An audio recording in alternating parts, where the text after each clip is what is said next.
Welcome to IGLI. I'm back! Today we're going to be talking about pebble trays, the reasons why I'm going to be using them in my garden, and the reasons you might want to use them for your indoor gardening projects. Now, before moving forward, we need to define what a pebble tray is. As the name implies, it's a tray full of pebbles, or rocks or different types of sediment in there.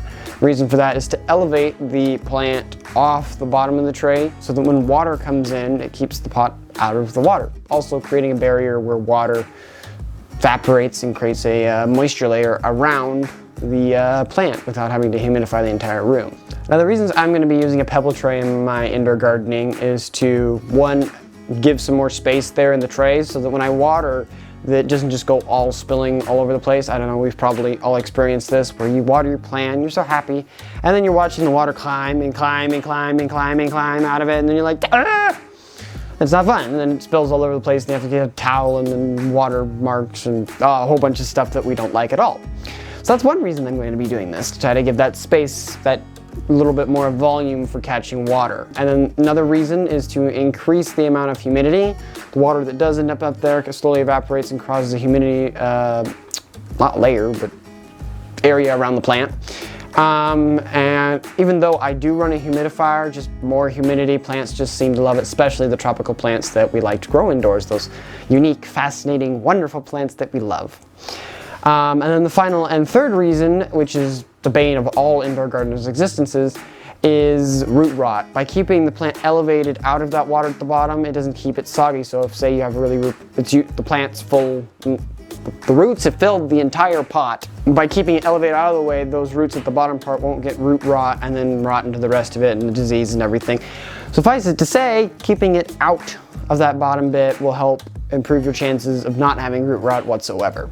Now, I would recommend pebble trays to most everyone when it comes to indoor gardening.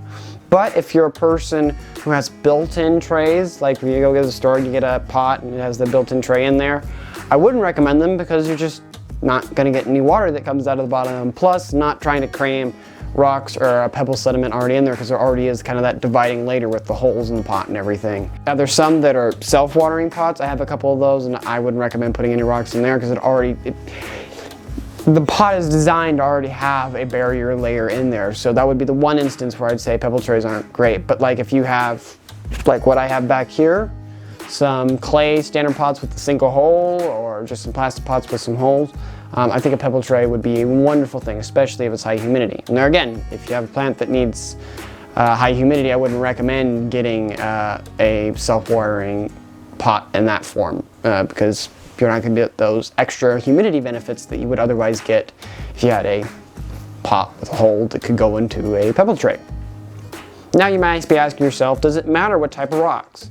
In certain situations, like, you know, in the wide world, if there's some people watching this that know what I mean, in aquaponics or hydroponics, the rocks do matter, the media that we use in those, because it will increase or decrease acidity. But in this case, in general for people, the water is just completely being moved away. We're not reusing that water, so it doesn't matter if we have rocks that leach a more alkaline acidity into that water. Granted, you might get some, like, you know, residue in your trays, because each time that water evaporates, it's going to leave across those minerals that it leached out of the rocks, or pebbles, or whatever you want to call them. So it really doesn't matter. Granted, you want to probably go with rocks that are smaller and smooth in shape, so don't scrape up the bottom of your pot. The last thing you want to do is go and you're like cleaning the pot or you're redoing another plant because sadly a plant died. You didn't hear any of that. You heard nothing of it.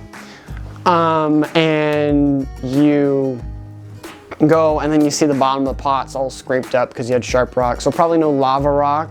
And also you probably want to get rocks that aren't super, super heavy so that when you're moving stuff around, especially if you're using plastic trays or something, it doesn't break, snap, or just become hard because they're just so heavy.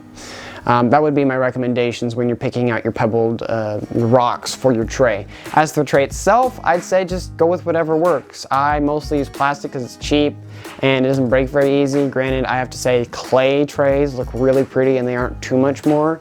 Granted, you won't lose any benefits as the moisture. You might gain some since clay is quite porous and it kind of acts like a wick. So it might kind of soak up that water in the tray and then distribute it to the rest of into the air. But as for tray and rocks, that would just be my general guideline with the rocks. Keep them lightish, smooth. Don't need to worry about if they leach into the water.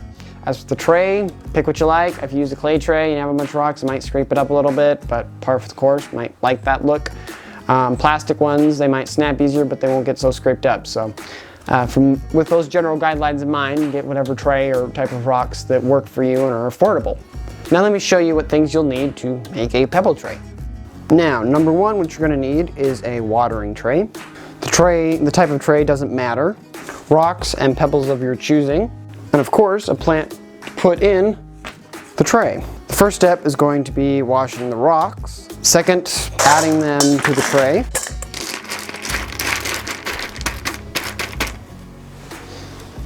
And then adding the plant to the mix.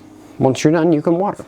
Now, excuse me while I have another 20 plants to do because someone here has an addiction with buying plants. And I will see you guys in the next video. Keep on growing indoors.